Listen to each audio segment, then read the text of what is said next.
Have any of you ever been shy? How many of you are still shy?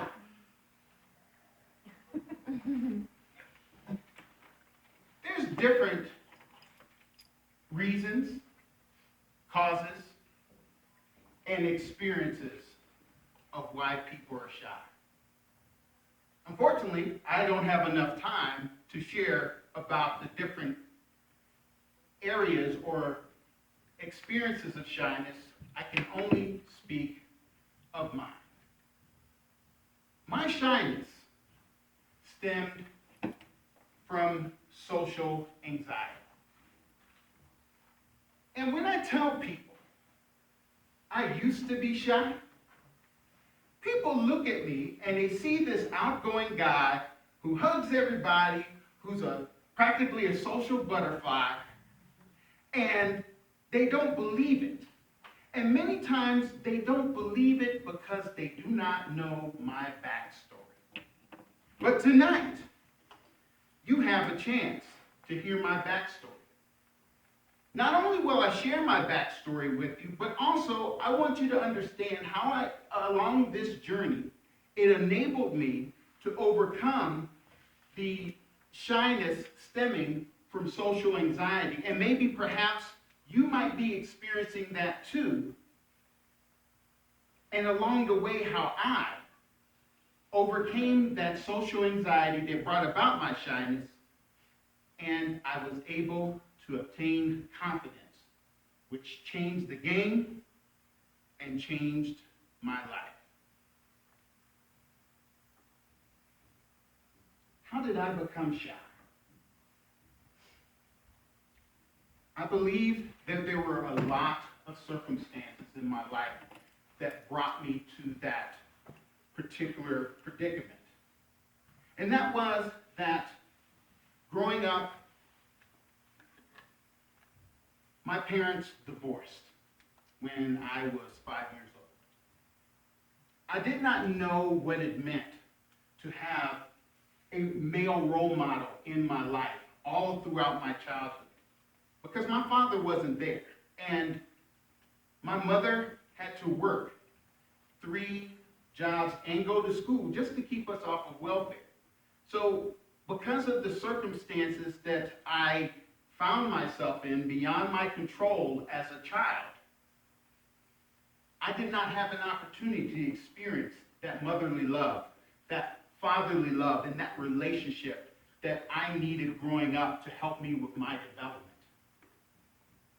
In that, I did not know who I was.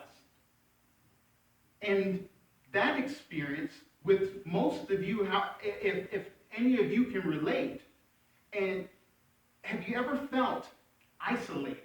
Have you ever felt abandoned?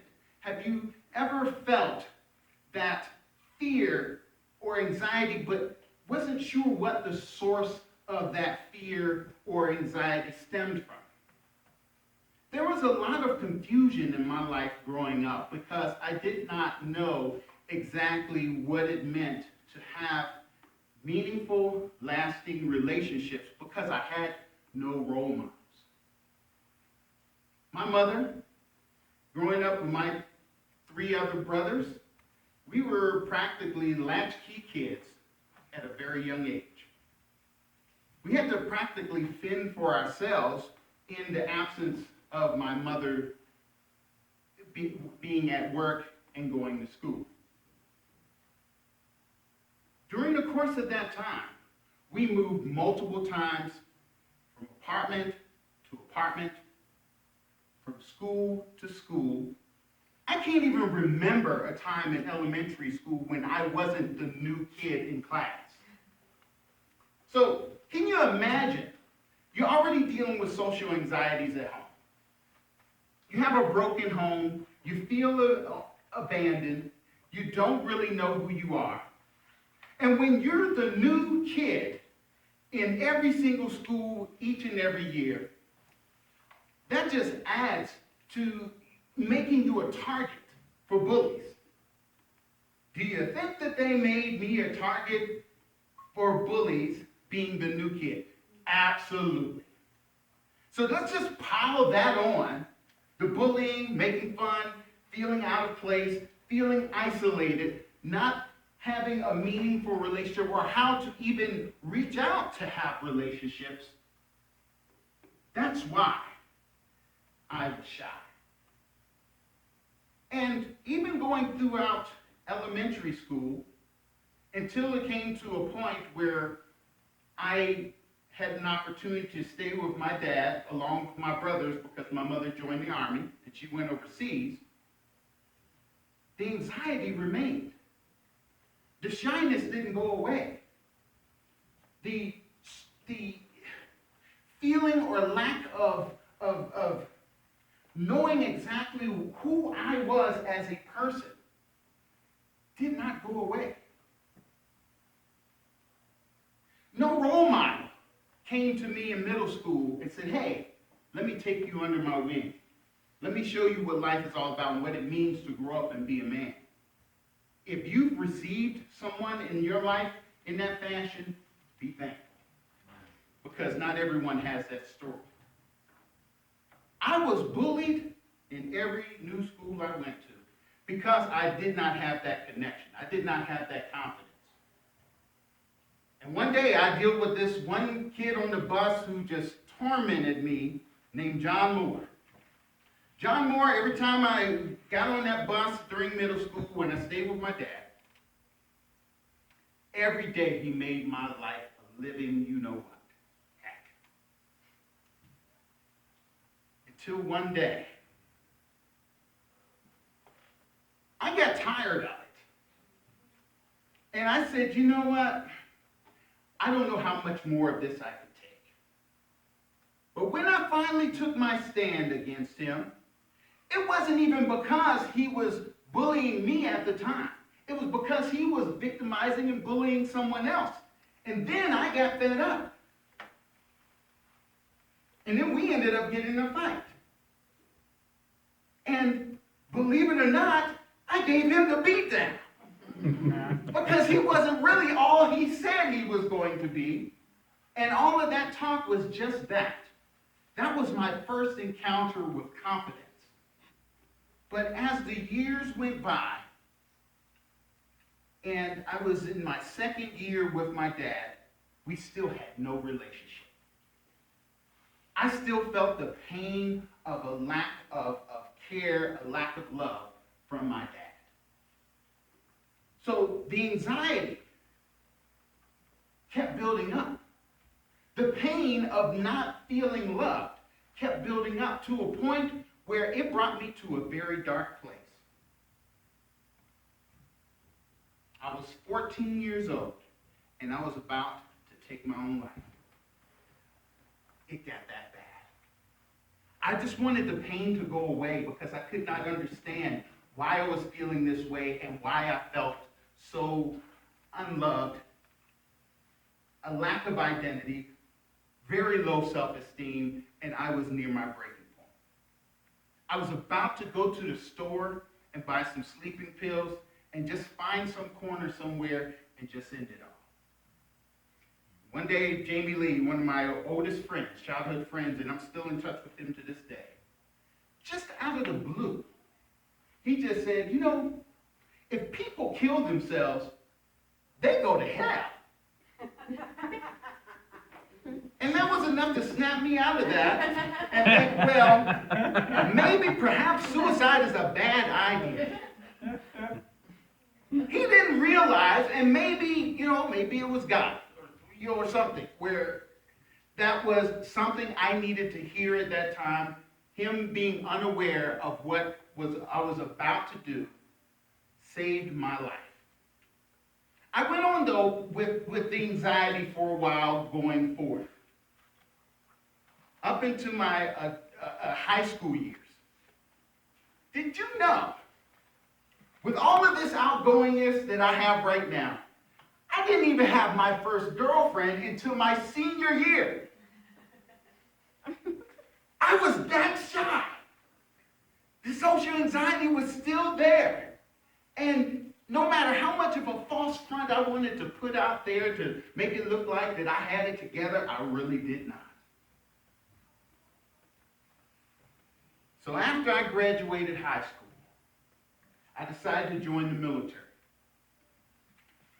And it was the military experience that was the beginning of my building confidence. I would have to say, and I'm sure some of you might think this is loony, but it was the drill sergeant that started me on a journey of confidence. It was the drill sergeant that helped me to face my fears and deal with stress in a way that I wasn't accustomed to. It was being amongst other people with a shared experience that helped me to understand discipline, to understand focus, to understand that I'm an important part of a bigger picture. And for the first time in my life, I recognized I had a place that I could belong. I met a really good friend of mine in the midst of my military experience. And we're friends to this day as well. He's Darren Cole, but I call him King Cole. And he was not only my best friend, but also he was my mentor. And the closer we became as friends, we started to attend a church together. And that church transformed my way of thinking, helped me to find a sense of spirituality, and also to find peace. It was during that time also that I discovered that I'm much more than what other people thought I was. But I was stuck in that because I did not have an identity of my own. And that confidence came along and changed my life because it enabled me to begin to change the way I looked at how people felt about me to the point that if you don't like me, it's not my problem. So during the midst of that, the anxiety went down and the confidence went up. I was able to socialize more. I was able to talk to other people and those who had shared experiences. I was able to work with them and say, hey, I can relate. I've been there. And it put me in a position where I was no longer just thinking of myself, but helping other people because I thought about that bullying situation with John Moore and the bus all those years ago. And I said, you know what? I'm not the only one that struggled with social anxiety. So that means I'm in a good position to help someone else when I wasn't helped. That I was in a position to reach out to people who also had those experiences with social anxiety, which was the reason why they were shy. And to help them also to find confidence and become the person that they were meant to be. I had one last bout in the military with anxiety. And that's when I had to deal with a guy named John Berube, who was a bully, who was in the same dorm when I was in security police in the Air Force. And once I started to gain that confidence, started working out a little bit, I confronted him one time near the stairs of the dormitories, and that was the last time he would threaten me, the last time he would have a confrontation with me, and every bit of anxiety that I used to have and making myself a target for bullying completely evaporated. That's when I became a man. That's when I became confident. That's when I found my identity, finally. In spite of all the stuff that I've been through growing up as a kid and going through high school and up into the military, when I was able to face my fear and stare it up and down, the inner bully and the outer bully, confidence came along when I found, this is one thing I want to encourage all of you to think about if you're suffering with or struggling with social anxiety, even to this day, because adults, even to this day, still struggle with that battle. And many times it's silent. Number one, Find you a mentor. Finding a mentor, a good friend that can influence you and give you direction will make a huge difference in helping you to discover yourself and discover who you really are and the value that you have within yourself.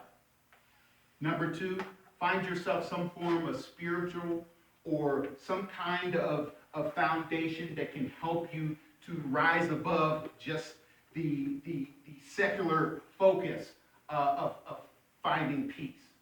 Because what's really important at the end of the day is that if you want to overcome the internal battles, you need something bigger than yourself to enable you to get through the struggles.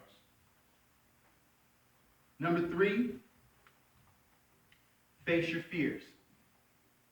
Face your fears, face your bullies, whoever they are, whatever they are. If it's internal or external, identify the enemy for who they are, face up to them, and they'll leave you alone. And lastly, help other people. Because you're not the only one who has struggled. And you're not the only one who's trying to get through a battle and overcome it. So when you do those things, and you help other people, believe me, you'll find that confidence. You'll be that person you meant to be. You'll find that identity. And your past will no longer have that binding power over you. And you don't have to look at the past anymore, but look to the future and how you can have an impact on other people. Yep, I used to be shy. But confidence came along and it changed the game. Toastmaster.